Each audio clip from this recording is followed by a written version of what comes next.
This is Everlasting Lucifer, episode 31, and it's chapter 18, which is called The Dark. The rain, Vade said. I mean, obviously, people talk about it. He looked out of the window. I wasn't expecting quite this. Yes, Vade, said Joy Mama. We have rain, and storms. He wandered towards the bookshelves, taking with him one of the storm lanterns. The room was otherwise in darkness, except with each flash of lightning, which was followed by an enormous clap of thunder. Absurd volumes of water were pouring out of the sky. Vade flinched. It sounds like the end of the world, he said, like the sky is cracking open. Joy Mama looked at Vade, and the younger man thought he smiled, but he turned back to the bookshelf. I was looking for two things, he said. A photograph album, thought you might like to see some of Kethu's earlier days. Her mother, me, our family. And another thing, a book of proverbs and folk superstitions, quite interesting. When did your sister pass away? Vade asked. There was a cough. Vade, I'm not quite sure I got your meaning. Oh, sorry, said Vade. I mean, when did she die? Sorry, maybe you don't want to. The lamp in the hand of the older man bobbed its way back towards the table. Jayantho sat down and the lamp joined its fellow. The Assamese man laughed, then folded his arms. Vade, he said, forgive a terribly old-fashioned question, but what are your intentions towards my niece? Vade sighed. Long term, he said. I mean, long term, if she'll have me. I don't think I've been really clear about that till now. Everything happened quite fast, in a way. Joy Mama nodded. I think I mentioned this, but she comes from quite a ruptured background. My sister is not an easy person. Can be delightful, when she wants to be. He smiled. Her husband, my brother-in-law, rest his soul, came from a very good family. They were a brilliant couple when they first met. He was good-looking, intelligent, just starting out in the tea trade, but he liked to drink. They only had one child? Vade asked. Joy Mama nodded. Though my sister lost a child before Kethu was born. But after her, my brother-in-law was travelling. My sister was in Guwahati. The child was sent between her aunt and here. Things went wrong. He paused and wiped an eye. Terribly wrong. The family has let Kethu down. She was sent to boarding school. It was the best thing to do, but it was hard. She was only 7 years old. Vade nodded. Mother and daughter are not close, Vade. My sister doesn't keep in touch. She moved to Dimapur quite some time back and lives with a gentleman there. There was a flash of lightning.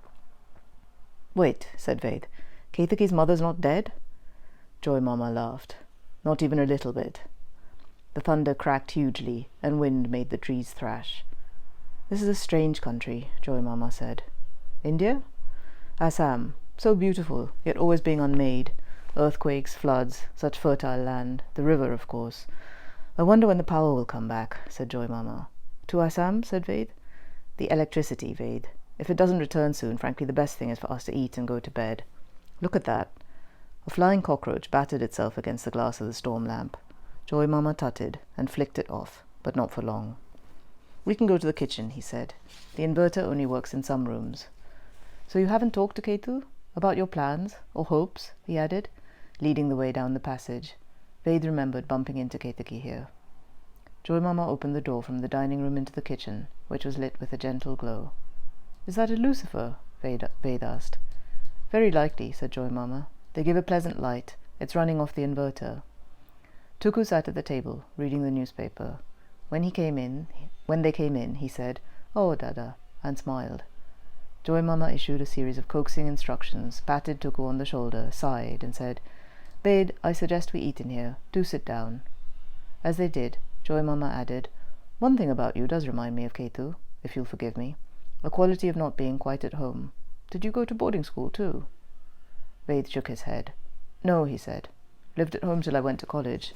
But, maybe moving from India to England when I was a child, or the kind of school I went to. It's true, there's no one place. He thought of his flat, and felt a sense of respite, but not welcome. Although in the last few weeks, when Ketuki had been there often, he had begun to notice how good it felt to be at home with her. Would you like something to drink, Vade? A beer? Sure, Vade said. Tuku brought a bottle, beaded with moisture. Joy Mama poured 2 glasses, handed one to Vade, and clinked it with his own. Won't you join us? Vade asked Tuku, who smiled and waved a hand. I don't drink beer, he explained, but please enjoy. Oh. And Kethu, said Joy Mama, do you think she'll say yes? To what? Said Vade, losing track for a minute. He added quickly, I mean, I haven't had a chance to think things through. I don't know what I should say, or ask. Joy Mama raised an eyebrow. Yes, well, I suppose deciding on that would be a good idea, he said dryly. Vade hesitated. Can I ask you something? He said. Ask away, Vade. In your life, Vade said, have you felt that you knew what to do for the future, and then later felt you decided correctly? The older man laughed hard, then extended a large paw. Sorry, Vade, he said. I'm afraid wisdom hasn't yet descended. I'm not sure it will. I do know I resisted certain things, including having a family, because I couldn't tell what the future would bring for me, how I might feel. And yet, he smiled and looked down at the palm of his hand, for the most part I've lived a quiet life, in the family home where I was born. There are elements of my existence, it's true, that no one knows. He looked Vade in the eye. But that's true of everyone, is it not? Vade felt behind his collar. After a pause he wondered, does anyone really decide what to do, or are periods of lethargy just followed by spasms of action? The older man chuckled. That's well put, Vade. I don't know. In my case, though, there have been long periods of contentment. He stretched out his arms and did something yoga-looking behind his back on each shoulder. The more I sat still, figuratively speaking, the happier I was. Vade leant on his elbows, hunched his shoulders, and drank his beer. He watched Tuku move, loose-limbed and compact, and envied his grace. He smelt the inimitable scent of sweet mustard oil, heated till it smoked, before fish was put in it. Joy Mama gave Vade an amused look, but didn't ask, and Vade didn't venture. He went on sipping his beer and imagining different futures with Ketiki. In one, wearing slightly 70s clothing, they smilingly looked after 2 small children. He realized he'd conflated childhood memories with his crush on Catherine Ross in The Graduate. In another image, he and Ketiki fought constantly, but sometimes had incandescent sex. In a third, he saw himself in an airport lounge, disconsolate. Was he waiting for her, or going away? I worry, he said. I worry about making mistakes. In one view, said Joy Mama, there is no such thing as a mistake. Of course, that's a fairly abstracted way of looking at things. My work, said Vade. He finished his beer. Something on the stove sizzled, making delectable smells. It's mysterious, Vade went on. The Lucifers, it was all going so well, but now these defects. I know the testing was properly done. I mean, it was checked. I don't understand. I suppose these things aren't uncommon, said Joy Mama. There was that new car a few years ago. Some of the engines exploded. Vade nodded. It almost seems as though someone or something doesn't want the Lucifer to succeed, he said. There was that factory fire. Oh, maybe I'm being superstitious. Well, people have their reasons to be disgruntled, Joy Mama said. There was an almighty crack of thunder, a howl of wind, and the lights went out. The inverter has blown, Tuku said. Oh, said Vade. We do have candles, of course.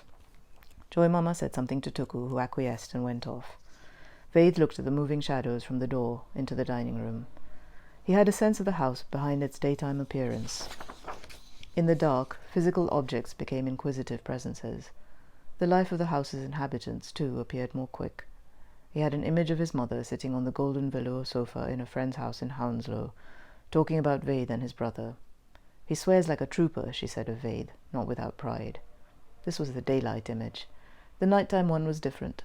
Thumps from his parents' bedroom, the sound of his mother's voice like broken glass berating Vade's father, Vade clutching the edge of a cheap duvet, and later wanking into tissues while he thought about the thighs and arses of the girls he'd stared at that day. There was light again, Tuku returning with the storm lanterns. Outside there were cracks and creaks of breaking wood. The trees, said Joy Mama sadly. Ketiki, said Vade. Her uncle, quizzical and refined, looked inquiring. I'm a little startled, Vade said. She never talks about her parents, but I'm fairly sure she said her mother... He paused and thought. Maybe it was just implied, he said. The older man exhaled. If you'd seen Ketu as a child, he said. Round-faced, curious, loving little girl. But things were not good by the time she was 7. My sister, he sighed, is spoilt. She was the baby of the family.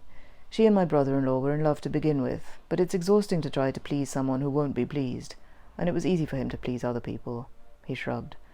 We are old-fashioned in Assam. The family counts for more than an ideal of romantic love. Tuku came to ask if they would eat. Joy Mama said yes. The young man brought to the table a fish curry, dal, rice, and a dish of greens. Mustard leaves, Vade, said Joy Mama. You'll like them. Tuku sat with them and ate with his hands. Joy Mama and Vade used forks. As the meal ended, the light clicked back on. "Oh, good," said Joy Mama. It was still raining, but calmly now, like rain in another place. A couple of enormous cockroaches ran around on the floor. Tutting, Tuku went over to hit them on the head and throw them out of the door. The storm lamps were still lit. The kitchen was messy.